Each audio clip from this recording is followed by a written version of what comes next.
Friends, మనుషులకి, పశువులకి లేదంటే మిగతా జీవులకి ఉన్న తేడా ఏంటో చెప్పమంటారా? మానవత్వం. అయితే మానవత్వం అనేది ఎలా ఉంటుంది అంటే, ఆలోచనకి మించి మనం ముందుకు వెళ్ళి, ఒక వ్యక్తికి సంబంధించి మనం ఏదో ఒక నిర్ణయం తీసుకుంటాం. మానవత్వం కాదు కదా! అసలు తను మనిషి అన్న విషయమే మర్చిపోయి, ఈ క్రూరుడు, ఈ దుర్మార్గుడు, ఈ మృగం, మనిషి రూపంలో ఉన్న ఈ మృగం వైష్ణవిని దారుణంగా చంపేశారు. అయితే వైష్ణవి అసలు ఎలాంటి అమ్మాయి అనేది గనక చూస్తే చాలా మంచి అమ్మాయి. ఎప్పుడూ నవ్వుతూ ఉంటుంది. అలాగే తనకు సంబంధించి ఏ కష్టం వచ్చినా ఫస్ట్ వాళ్ళ అమ్మకు చెప్పుకుంటుంది. తర్వాత వాళ్ళ అమ్మ తర్వాత వాళ్ళ అన్నయ్యలకి ఈ ఈ దుర్మార్గుడు హరిబాబుకే చెప్తుంది. అంత గుడ్డిగా నమ్మింది పాపం ఈ అమ్మాయి ఈ అబ్బాయిని. అంటే ఈ అమ్మాయి నమ్మడంలో తప్పు లేదు. ఎందుకనంటే టోటల్‌గా 15 మంది అన్నదమ్ములే నమ్మారు.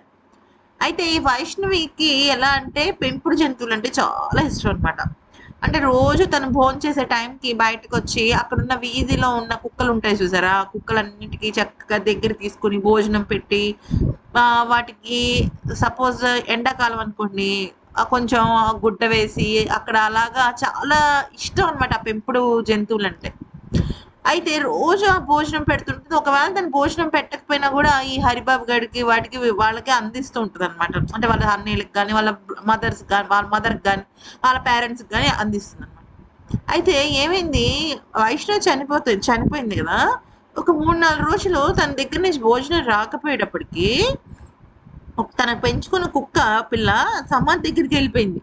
సమాధి దగ్గరికెళ్ళిపోయి ఇంక అక్కడే ఉందనమాట. అయితే ఆల్రెడీ వాళ్ళ అన్నయ్య వాళ్ళు ఆ పిల్లకి భోజనం పెట్టారు కదా! సమాధి దగ్గరే ఉంటున్నారు కదా! ఇంకా అక్కడే పడుకుంటున్నారు. అక్కడే ఉంటున్నారు కదా! అయితే ఆ కుక్క కూడా అస్సలు 4 రోజుల నుంచి ఆ ఫుడ్ తీసుకోవట్లేదు. First basic point. అయితే వైష్ణవి సమాధి చుట్టూ అటు ఇటు, ఇటు ఇటు తిరుగుతుందనమాట. అయితే ఇది చూసిన వాళ్ళందరూ కూడా ఎంత జాలి చూపిస్తున్నారంటే, పెంపుడు జంతువులకి తెలిసిపోతుంది కదా! వాళ్ళని ప్రేమించే వాళ్ళు దూరమైతే ఎంతో నరకం అనుభవిస్తాం కదా! అదే జరిగిందనమాట. ఇది చూసి ఊరి జనాలందరూ చాలా బాధపడుతున్నారు. ఈ అబ్బా! ఛీ! ఇలా అయిందా అనేసేసి. ఈ వీడియో నచ్చితే లైక్ చేసి సబ్స్క్రైబ్ చేసుకోండి.